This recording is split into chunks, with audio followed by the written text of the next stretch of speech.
اینٹیں پختہ ہو جائیں، اب انہیں جوڑنا ہے، سیمنٹ سبسٹنس چاہیے، وہ قرآن ہے، یہ جوڑے گا تم۔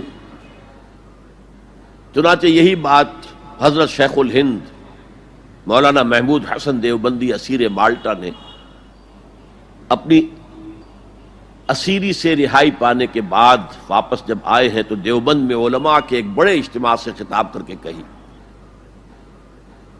مولانا مفتی محمد شفیع رحمت اللہ علیہ وہ خود موجود تھے اس میں، بڑے بڑے علماء، مولانا حسین احمد مدنی رحمت اللہ علیہ، شبیر احمد عثمانی رحمت اللہ علیہ، مولانا اشرف علی تھانوی رحمت اللہ علیہ، مولانا انور شاہ کشمیری رحمت، بڑا مجمع، اور کہا حضرت شیخ الہند نے ہم نے تو اپنی اسیری کے 4 سالوں کے دوران جتنا غور کیا تو ہماری اس وقت کی امت کی زبوں حالی کے 2 سبب سامنے آئے۔ مولانا مفتی شفیع لکھتے ہیں ان کی کتاب وحدت امت کے نام سے، کہتے ہیں کہ پورا مجمع ہمہ تن گوش ہو گیا کہ یہ شیخ الشیوخ استاد العلماء عمر کے اس آخری درجے میں اس حد پر آ کر اب نیا سبق کون سا سیکھ کر آیا ہے؟ تاکہ ہمیں تو اس کے 2 سبب معلوم ہوئے، ایک ہمارا قرآن کو ترک کر دینا، لفظ نوٹ کیے، ترک کر دینا، اور دوسرا ہمارے آپس کے اختلافات۔ چنانچہ میں تو یہی فیصلہ کر کے آیا ہوں کہ اب زندگی جتنی باقی ہے 2 ہی کاموں میں لگاؤں گا، ایک تو یہ کہ ناظرہ قرآن پڑھنے کے مکتب گلی گلی کھل جائیں اور عوامی درس قرآن کے ذریعے قرآن کے پیغام اور قرآن کے حکمت سے لوگوں کو روشناس کرایا جائے۔ عوامی درس قرآن کا لفظ استعمال کر رہا ہے شیخ الہند، جنہیں میں 14ویں صدی کا مجدد اعظم سمجھتا ہوں۔ اور نمبر 2 یہ کہ آپس کے اختلافات کو ہوا نہ دی جائے۔ یہ واقعہ کوٹ کر کے مفتی محمد شفیع صاحب لکھتے ہیں کہ حضرت شیخ نے جو 2 باتیں کہیں اصل میں وہ ایک ہی ہے۔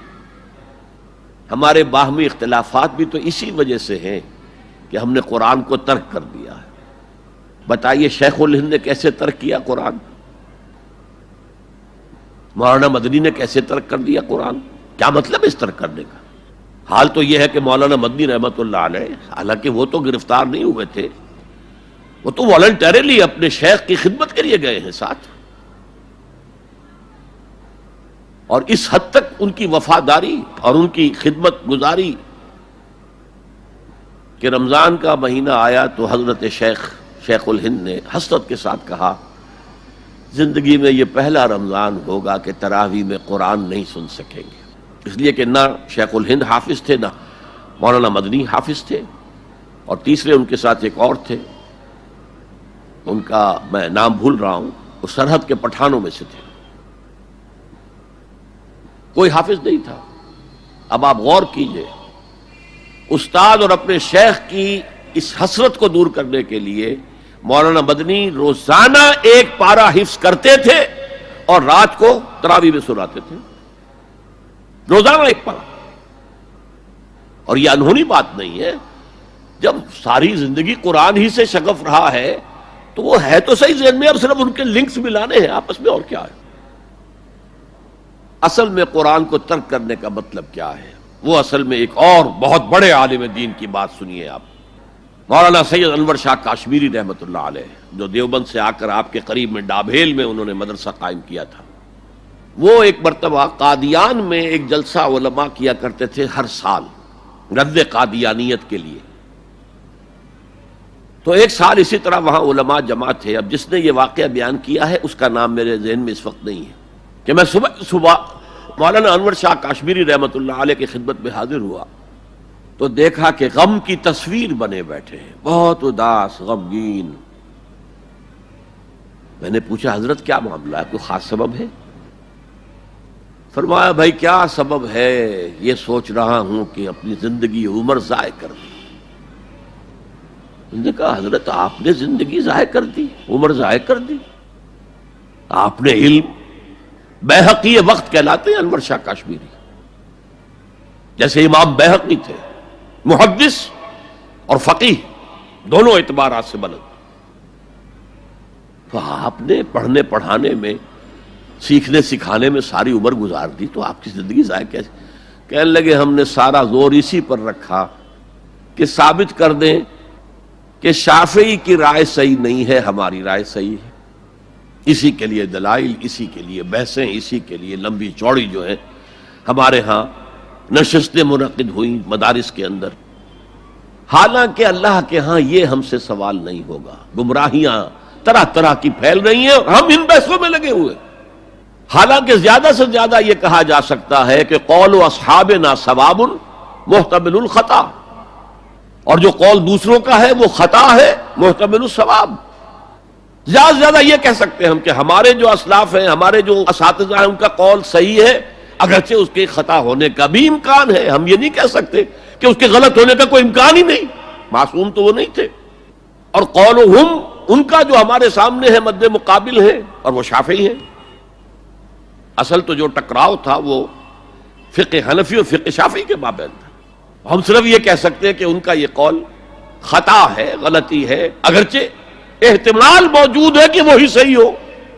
اس کے سوا تو ہم کچھ نہیں کہہ سکتے. اور ہم نے اپنی ساری زندگی اس کام میں لگا دی.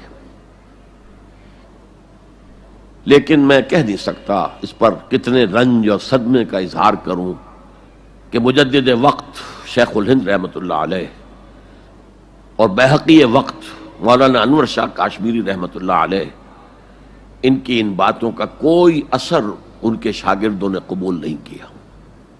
وہی روش ہے، وہی فقہی بحثیں ہیں. جب میں نے پاکستان میں تحریک خلافت کا آغاز کیا، کچھ احادیث بیان کی، اچھے علماء نے کہا کہ ڈاکٹر صاحب ہم نے تو یہ حدیثیں پہلی مرتبہ آپ سے سنی. یہ حدیثیں جو ہیں یہ ہیں کتاب الملاحم میں، اشراط الساعہ، علامات القیامہ، کتاب الفتن. اور حدیث کے ان ابواب پر تو پہنچتے پہنچتے ہم ایگزاسٹ ہو چکے ہوتے ہیں. ہماری ساری بحثیں جو ہے وہ ختم، اور وقت ختم ہو جاتا ہے ان فقہی بحثوں کے اندر. یہاں تک تو ہم پہنچتے ہی نہیں. بہرحال دوسرا نقطہ جیسا کہ میں نے عرض کیا، پہلا اینٹیں پکاؤ، مضبوط کرو. یا ایھا الذین آمنوا اتقوا اللہ حق تقاتہ ولا تموتن الا وانتم مسلمون. اور دوسرا ان کو جوڑنے کے لیے قرآن کو ایز اے سیمنٹ سبسٹنس استعمال کرو. واعتصموا بحبل اللہ جميعا ولا تفرقوا واذکروا نعمت اللہ علیکم اذ کنتم اعداء فالف بین قلوبکم فاصبحتم بنعمتہ اخوانا وکنتم علی شفا حفرۃ من النار. تم تو تباہی آگ کے گڑھے کے کنارے تک پہنچ گئے تھے، گرا چاہتے تھے. فانقذکم منہا، تو اللہ نے اسے تمہیں نکالا ہے. کذالک یبین اللہ لکم آیاتہ لعلکم تہتدون. اسی طرح اللہ تعالیٰ تمہارے لیے اپنی آیات کی تبیین کر رہا ہے، وضاحت کر رہا ہے، تاکہ تم ہدایت حاصل کر سکو.